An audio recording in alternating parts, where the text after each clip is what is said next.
আমি একজন হিন্দু আর এখন আমি ইসলাম ধর্ম গ্রহণ করতে চাই। এটা আমার বান্ধবীর একটা সমস্যা। সে আসসালামু আলাইকুম রহমতুল্লাহি ওয়া বারাকাতুহু। দর্শকবৃন্দ সবাই কেমন আছেন? আশা করি সবাই খুবই ভালো আছেন। আজকে এই ভিডিওটি আপনাদেরকে দেখাবো যে একজন হিন্দু ধর্মের একজন ভাই তিনি ডক্টর জাকির নায়েককে একটা প্রশ্ন করেছিলেন। প্রশ্নের উত্তরটা শুনে তিনি সঙ্গে সঙ্গে ইসলাম গ্রহণ করলেন। এমনকি আরেকজন হিন্দু ধর্মের একজন বোন তিনি প্রশ্ন করেছিলেন যে হিন্দু মেয়ে হয়ে মুসলিম ছেলেকে কি বিয়ে করা যাবে, এটা কি ইসলামে কি অনুমতি দেয়? এটা ডক্টর জাকির নায়েককে প্রশ্ন করেছেন। তো চলুন আমরা এই প্রশ্নের উত্তরটা শুনবো, আসলে কি এটা অনুমতি দেয়। এই ভিডিওটি যদি আপনারা দেখেন অবশ্যই আপনারা শিখতে পারবেন। এমনকি আপনারা এই ভিডিওটি দেখে অবশ্যই আপনাদের মতামতটা অবশ্যই কমেন্টে জানাবেন। তো চলুন আমরা এই ভিডিওটি আগে দেখে আসি। আমি একজন হিন্দু আর এখন আমি ইসলাম ধর্ম গ্রহণ করতে চাই।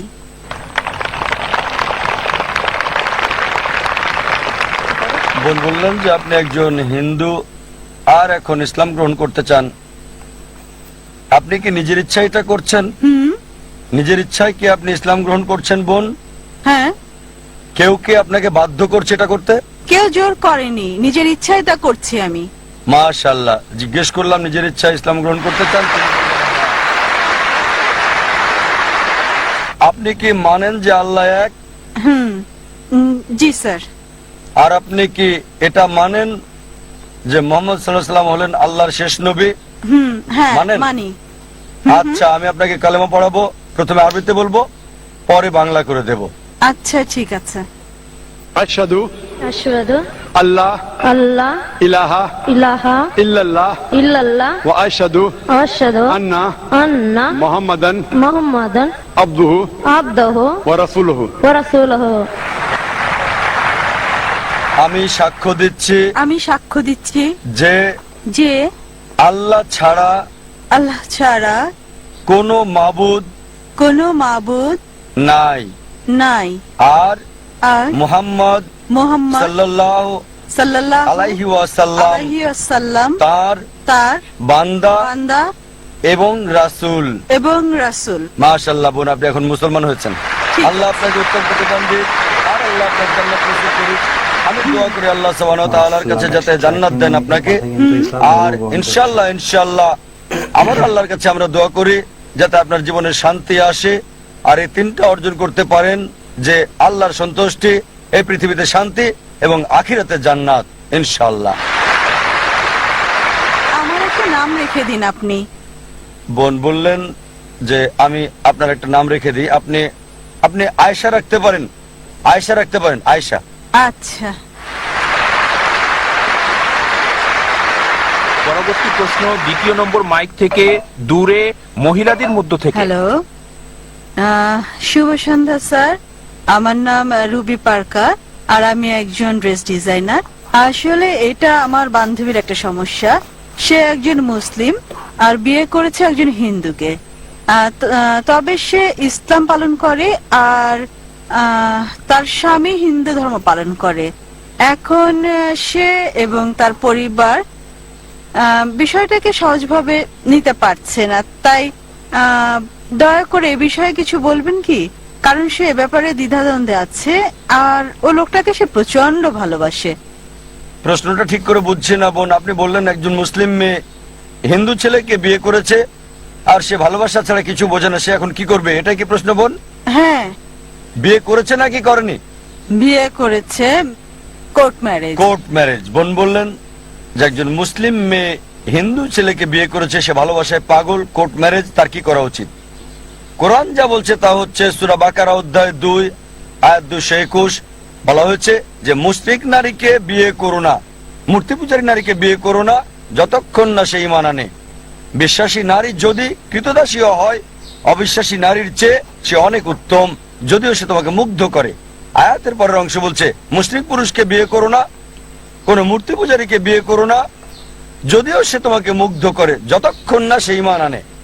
একজন বিশ্বাসী পুরুষ যদি কৃতদাস হয়, যদি কারো গোলাম হয়, মুশরিক পুরুষের চেয়ে সে অনেক উত্তম। অবিশ্বাসী পুরুষ তোমাকে যদিও মুগ্ধ করে, তাই ইসলামে একজন মুসলিম নারী অমুসলিম পুরুষকে বিয়ে করতে পারে না। যেমন আগেও আমি বলেছি, কারণ হলো যদি কোনো গাড়ি থাকে আর সেই গাড়ির একটা চাকা সাইকেলের, বাইসাইকেলের, আর আরেকটা চাকা হচ্ছে ট্রাকের, স্বাভাবিকভাবে গাড়িটা চলবে না। আর অধিকন্ত প্রত্যেক মানুষই চায় যে স্বামী এবং স্ত্রী উভয় জান্নাতে যাক। তাই যদি সে মুসলিম দাবি করে, তার জীবনের মূল উদ্দেশ্য হবে আল্লাহ সুবহানাহু ওয়া তাআলাকে খুশি করা। যেমন আমি বলেছি যে কোরআন বলছে সূরা নিসা অধ্যায় 4 আয়াত 48, সূরা নিসা অধ্যায় 4 আয়াত 116, আল্লাহ যে কোনো গুনাহ ক্ষমা করবেন, তবে শিরক করার গুনাহ, তার সাথে শরীক করার গুনাহ তিনি কখনোই ক্ষমা করবেন না। সুতরাং কিভাবে সে এমন জীবন সঙ্গী বেছে নিতে পারে যার উদ্দেশ্যই ভিন্ন? তার মানে হতে পারে আপনি স্বার্থপর, আপনি জান্নাতে যেতে চান, জীবন সঙ্গী জান্নাতে যাক সেটা চান না। তাই যদি সত্যি সে স্বামীকে ভালোবাসে, আলটিমেটাম দিতে পারে, যদি এই অবস্থায় থাকো জান্নাতে যেতে পারবে না, তাই আলটিমেটাম দেন, যদি আমাকে চাও ইসলাম গ্রহণ করো, তুমিও জান্নাতে যেতে পারবে। যদি ইসলাম গ্রহণ করো আমি তোমার সাথে আছি, অন্যথায় আমি তোমার সাথে নাই, যাতে করে এই দুনিয়ার সেরাটা পায় আর সেই পুরুষ উভয় জগতে সফল হতে পারে। হ্যাঁ ভাই, সামনের 1 নম্বর মাইক থেকে। আমার নাম প্রেম, পুরো নাম প্রেম মিশ্রা। আমি একজন অমুসলিম। আমার প্রশ্ন হলো স্যার, আসলে আমি ইসলাম গ্রহণ করতে চাই, এটা এটা এটা আমার প্রশ্ন। কোনো পক্ষপাতিত্ব করছি না, নিজ থেকেই প্রশ্নটা করছি। স্বাভাবিকভাবেই বলা যায় আমি ইসলাম গ্রহণ করতে চাই, তবে ভালো মুসলিম মানে কিভাবে, আসলে ভালো মুসলিম কে বা কারা, এই জন্য আসলে জানতে চাচ্ছি।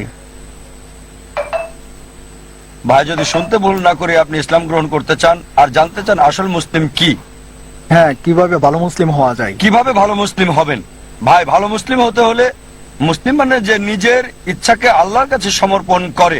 তাই যদি আপনার ইচ্ছাকে আল্লাহর কাছে সমর্পণ করেন আপনি মুসলিম। নিজের ইচ্ছাকে আল্লাহর কাছে সমর্পণের মানে আপনাকে মানতে হবে আল্লাহ এক, আল্লাহ ছাড়া আর কেউ ইবাদতের যোগ্য নাই।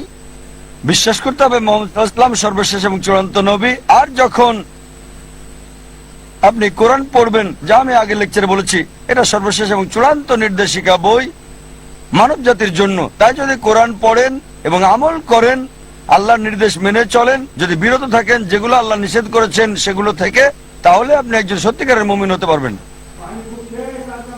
আর আরেকটা বিষয়,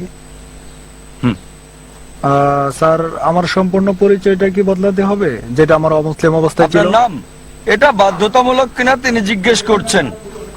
নাম পরিবর্তন করা বাধ্যতামূলক কিনা মুসলিম হওয়ার পর? না, এটা বাধ্যতামূলক না, তবে চাইলে করতে পারেন। তাই নাম পরিবর্তনটা বাধ্যতামূলক না, যদি সেটা শিরকের সাথে যুক্ত না থাকে, যদি আপনার নামে কোনো শিরক না থাকে, কোনো মূর্তি পূজা ইত্যাদি। তবে যেটা হতে পারে, আপনার আগের নামও থাকতে পারে অথবা নতুন নাম নিতে পারেন। তবে মুসলিম হিসেবে যদি গর্ব করেন, আমি বলবো মুসলিম নাম রাখতে, যাতে লোকজন আপনাকে চিনতে পারে। যেমন কেউ ডাক্তার হলে তখন ক্রস চিহ্ন রাখে, মানুষকে জানাতে যে সে একজন ডাক্তার। একইভাবে বাধ্যতামূলক না যে নাম বদলাতেই হবে, তবে যদি বদলান সেটা উত্তম, মানুষ জানবে যে আপনি মুসলিম। আমার প্রশ্ন হচ্ছে, আপনি কি এখনই ইসলাম গ্রহণ করবেন? জি স্যার। আপনি কি বিশ্বাস করেন আল্লাহ এক? হ্যাঁ। আপনি কি বিশ্বাস করেন মূর্তি পূজা নিষিদ্ধ? হ্যাঁ স্যার। আচ্ছা, আপনি কি বিশ্বাস করেন নবী মোহাম্মদ হলেন সর্বশেষ এবং চূড়ান্ত নবী? হ্যাঁ স্যার। কেউ কি আপনাকে ইসলাম গ্রহণ করতে বাধ্য না করেছে? স্যার, অবশ্যই না। কোন অর্থনৈতিক চাপ? না স্যার। কোন শারীরিক চাপ? না স্যার। কারণ কাউকে জোর করে ইসলাম ধর্ম গ্রহণ করানো, ইসলাম ধর্মে এটা নিষিদ্ধ। কাউকে জোর করে ইসলাম গ্রহণ করানো ইসলাম ধর্মে এটা নিষিদ্ধ হওয়ার পাশাপাশি আমাদের দেশেও এটা নিষিদ্ধ। ইন্ডিয়াতে যে কোনো ধর্ম গ্রহণ করার জন্য বাধ্য করা নিষিদ্ধ, স্বেচ্ছায় হতে পারবে।